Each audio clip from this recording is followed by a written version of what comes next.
She was my boss, powerful, intimidating, and impossible to say no to.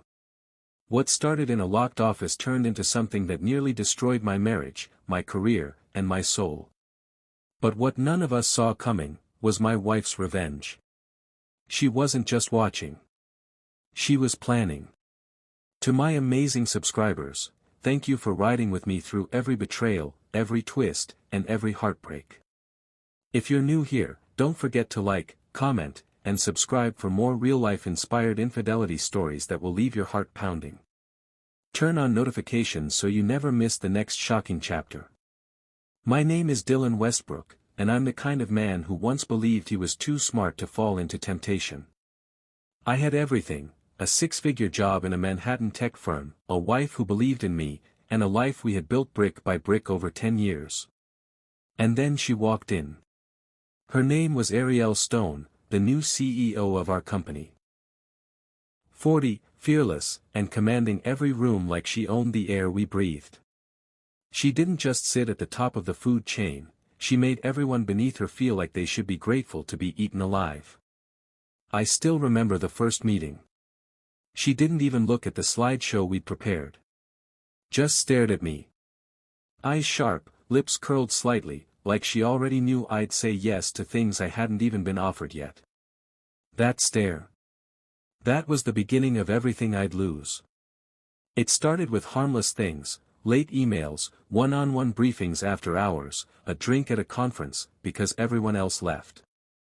"I see the way you work, Dylan," she said that night. "You don't belong with the sheep. You're a wolf, you just don't know it yet." Flattery from a boss is like gasoline on dry grass. And I was burning. At home, my wife Mara noticed I was pulling away. Another late night. Just the new leadership, I'd say, kissing her on the forehead like I wasn't lying with every touch.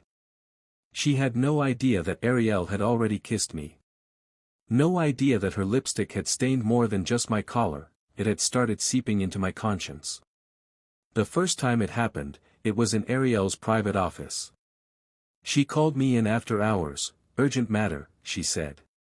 The city lights lit up behind her like fire as she stood near the window, sipping whiskey like a villain in a corporate movie. "I need someone I can trust," she said, walking toward me, closer than was necessary. "You can trust me," I replied, like an idiot. She placed her glass down. "Good." She didn't ask. She didn't wait. She kissed me like I owed her everything, and I let her. I went home that night a different man. Not stronger. Not sexier. Just dirtier. Guilty. Shaken. But also, excited. That's the danger with cheating: it doesn't feel like a mistake at first. It feels like a secret win. Like a drug that whispers, nobody has to know. Except someone always knows. And someone always pays. That was just the start. I thought I was in control. I thought I could manage both lives, the ambitious rising star at work and the devoted husband at home. What I didn't know was that Ariel wasn't interested in sharing. And Mara, my wife. She had already seen the cracks I thought I'd covered. She just hadn't said a word. Yet.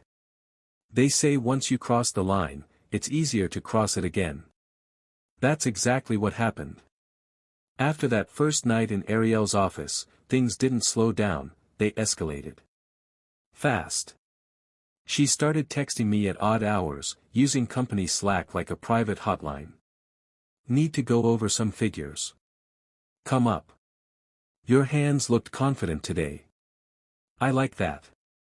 I think about you when I'm alone. Do you think about me?" At first, it made me feel powerful, wanted by someone every man in the building either feared or admired. But I didn't realize I wasn't being flattered. I was being owned. At home, things shifted. Mara could sense the distance. Her questions got sharper. Her eyes watched me longer. "You don't kiss me like you used to. You're always looking at your phone now. Who's texting you at 10 p.m.? I'd laugh it off. Blame work.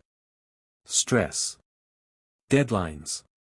But deep down, the lie was rotting me. And the guilt? It only lasted until Ariel summoned me again. One Friday night, she invited me to a private dinner in a penthouse suite, company card, of course. She opened the door in a black silk dress that didn't feel like it belonged to a CEO, it felt like it belonged to a warning sign. "You've earned this," she whispered, handing me a drink before I even crossed the threshold. She wasn't talking about a raise. That night, she pulled me deeper in. And this time, I noticed something chilling. Afterward, she walked over to her desk and pulled out a folder, thick, clean, and labeled, Mara Westbrook, DOJ track. I froze. "That's my wife." "I know," she said casually. "She's on a new grant project under federal review, isn't she? We have connections there. Friends who aren't too fond of, shall we say, conflicting affiliations." I didn't respond. I didn't breathe. "You work for me now," she continued. "And by extension, so does she." That was when I understood. This wasn't just sex. This was leverage. I went home that night and stared at Mara while she slept. She looked peaceful, like she still believed in me. I wanted to confess. I wanted to cry. But I didn't. I was too scared. I had let a woman into my life who could destroy both of us. The weeks that followed were worse. Ariel would touch me in elevators, send me messages during board meetings, remind me, always, that one wrong move and Mara's entire career could vanish. At the same time, Mara got a disturbing email at work. An anonymous complaint had been filed. Her funding was suddenly under review. Her boss began asking strange questions about her political affiliations and family dynamics. I played dumb. I told her it was probably red tape. But I knew exactly who was behind it. One night, Mara finally snapped. "You're hiding something," she said, arms crossed in the kitchen, her voice shaking. "You're not the man I married anymore." I opened my mouth, but nothing came out. "I don't know who you are right now, Dylan," she added. "But I'm not sure I want to know." She left the room before I could stop her. I stood there in the quiet, drowning in my lies. And in that moment, I realized I had broken something I couldn't just glue back together with flowers and fake apologies. Ariel's hold on me wasn't just sexual anymore. It was psychological. She wanted control. Full control. And I had already handed her the keys. But Mara wasn't done watching. She'd already started digging. And very soon, she would find something that would flip everything upside down. You think you're hiding something. You tell yourself you're being discreet. Careful. You believe the late-night texts and the emergency meetings look normal from the outside. But what you don't realize is that when a woman loves you, she sees everything. Even the things you don't say. Even the way you stop saying, "I love you," like you used to. That's what happened with Mara. And it turns out, she knew all along. It started with her silence. She didn't argue anymore. She didn't ask the questions I prepared to lie my way out of. She just listened. Watched. Waited. And one day, she left her laptop open on the kitchen counter with an email draft that froze my blood in its tracks. To internal.ethics@libertycorporate.com. Subject: harassment, retaliation, and undisclosed conflict of interest. I clicked the file attached. It was a PDF. A timeline. Photos. Emails. Screenshots. Of me. With Ariel. She'd been collecting everything. Every shift in my schedule. Every suspicious expense. Even Slack messages Ariel had accidentally sent while I was logged in at home. Mara never confronted me with it. She didn't need to. She was building a case. One better than anything I could have imagined. That night, she sat beside me in bed. Calm. Cold. "I know about Ariel," she said. My body went numb. She didn't scream. She didn't cry. She just stared at me with this dead kind of quiet that felt worse than any anger. "I was going to walk away," she continued. "I had the papers ready. I had the offer letter from Boston, the one I turned down for you. But then I saw something else. I didn't speak. I couldn't. She's not just sleeping with you, Dylan. She's using you. And she's destroying people in the process, including me." She paused. Then whispered. So I decided not to walk. What she showed me next changed everything. Mara had gotten into Ariel's cloud account. The files were encrypted, but Mara worked in national compliance. If anyone could dig in deep, it was her. And what she found was a trove of shady dealings, insider trading, unethical mergers, falsified HR claims. There was even a video, grainy, dark, but unmistakable. Ariel, threatening another male employee. Same pattern. Same manipulation. Same affair. Only this time, he was gone. Fired. Blacklisted. Probably paid off to disappear. Mara looked at me then, her voice shaking. She thinks I'm weak because I stayed quiet. Then she smiled. But now she's going to learn what a quiet woman is truly capable of. The next morning, Mara didn't say goodbye. She got dressed, packed a single file into a leather folder, and kissed my cheek. It wasn't tender. It was strategic. That same day, I received an unexpected calendar invite from HR. Internal review meeting, urgent. The subject line alone made my stomach drop. Ariel messaged me 5 minutes later. "You've been talking to your wife. You made a mistake." But for once, I didn't respond. Because the damage had already been done. That evening, Mara came home and said just one thing. "Your boss won't be a problem much longer." Then she went upstairs. I sat there, stunned, ashamed, and filled with something I hadn't felt in months. Hope. But also fear. Because when a woman decides to fight back, she doesn't miss. And Ariel had no idea the war she had just walked into. I used to believe Ariel would never fall. She was untouchable, or so it seemed. Sleek. Brilliant. Ruthless. She walked through the office like she owned the air. She spoke in a voice that felt like velvet and venom. Everyone either feared her or wanted to be her. But the moment the internal review began, that power she wore like armor began to crack. It started small. A change in her tone during board calls. Less smiling. More snapping. Then the assistant who used to worship her quit out of nowhere. Then another HR complaint, this time from someone she hadn't even touched. And then came the big one. A formal ethics investigation. Launched anonymously. But I knew exactly who started it. Mara. I'd never seen Ariel sweat before. But when she called me into her office that Friday morning, I saw it in her eyes. "You told her everything, didn't you?" she hissed. I didn't answer. She slammed a folder on the desk. "Do you know what I did to protect you? Do you think I can't destroy both of you with a single phone call?" I looked at her, this woman I'd once been so intoxicated by, and felt nothing but regret. "You don't scare me anymore," I said.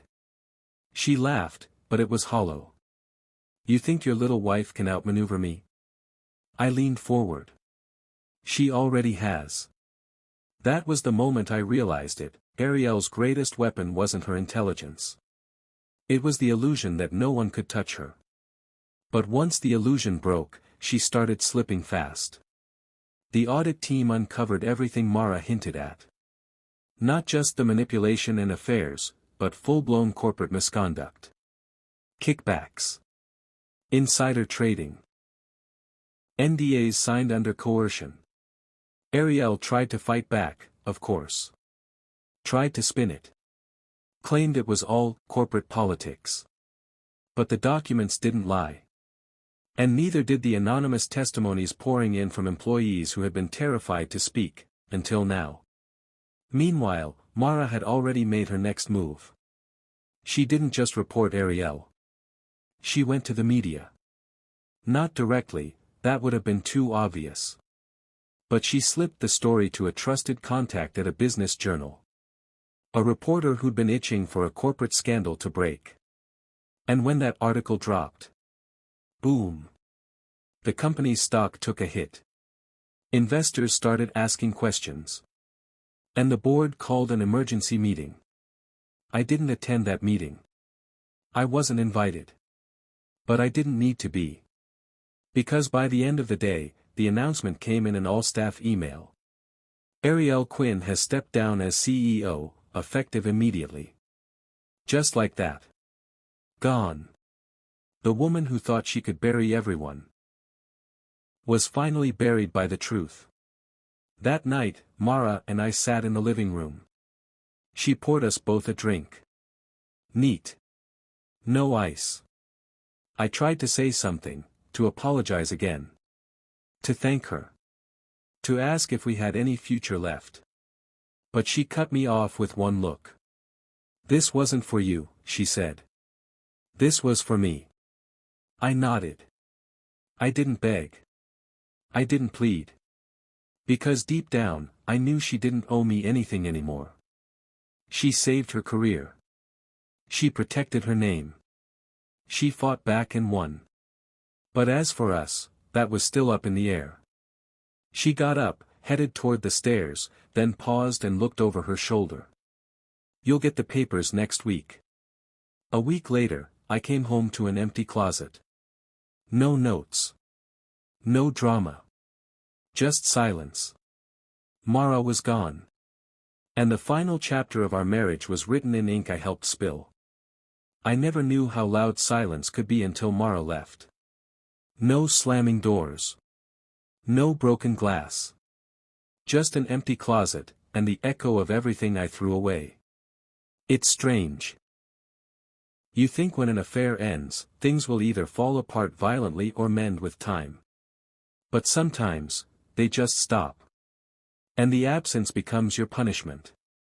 I moved into a small apartment in Brooklyn. It's nothing like the home we shared. The air smells different. The light comes in harsher. But maybe that's the point. I don't keep much, just a few pieces of furniture, a mattress on the floor, and a photo of Mara and me from happier days, shoved in the back of a drawer I pretend not to open. Sometimes I take it out. Not to feel sorry for myself, but to remember how blind I was. How easily I traded something real, for something that was never meant to last. Ariel's story didn't end quietly either. After her resignation, more stories came out. Other men. Other careers she crushed. The investigation didn't just ruin her reputation, it exposed the system she built, brick by cruel brick. Last I heard, she'd relocated to Europe. No charges filed. No jail time. Just a fallen queen in exile. But I didn't care by then. My war wasn't with Ariel anymore. It was with the man I had to face in the mirror. Mara didn't speak to me for months. And I didn't try to force it. I figured if I had any chance of redemption, it would come not through apologies, but through action. Through honesty. Through patience. So I did the one thing I should have done from the beginning. I let her go. The divorce papers came in the fall. I signed them without hesitation. Not because I didn't care. But because I did. She deserved freedom. She deserved peace. She deserved a life without the shadow of what I did. It's been over a year now. I haven't dated. I haven't tried to reclaim anything. Instead, I've rebuilt my life from the ground up. I left the firm. Started working with a nonprofit that helps men navigate professional and personal setbacks. Some days I feel useful. Other days, I feel like a cautionary tale. But every day, I tell the truth. About what I did. About how it happened. About how even intelligent, good people make choices that burn everything down, and how owning that is the only way forward. One evening, I saw Mara again. It was at a conference, of all places. She was on a panel about ethics and gender dynamics in corporate America. She looked radiant. Poised. Unshaken. After her talk, I approached her slowly. I didn't expect a warm greeting. But she smiled. Not out of kindness. Not out of bitterness. Just, calm. "Hi, Dylan," she said. "Hi." We didn't hug. We didn't linger. But in that moment, I saw something I hadn't seen in a long time. Closure. On my way out, she handed me a business card. "Don't be a stranger," she said. It wasn't an invitation to get back together. It was a peace offering. A sign that, maybe, just maybe, healing had happened on both sides. So what did I learn? That power, when used selfishly, destroys. That seduction isn't always about sex. Sometimes it's about validation, ego, and the lies we tell ourselves. That a quiet woman can be the most dangerous person in the room, not because she yells, but because she waits. And when she strikes, she doesn't miss. I still don't know if I'll ever love again. But I do know this. I'll never mistake power for affection again. And I'll never take loyalty for granted. Because in the end, the one who stayed silent was the one who truly saw me. And walked away. That's end of story.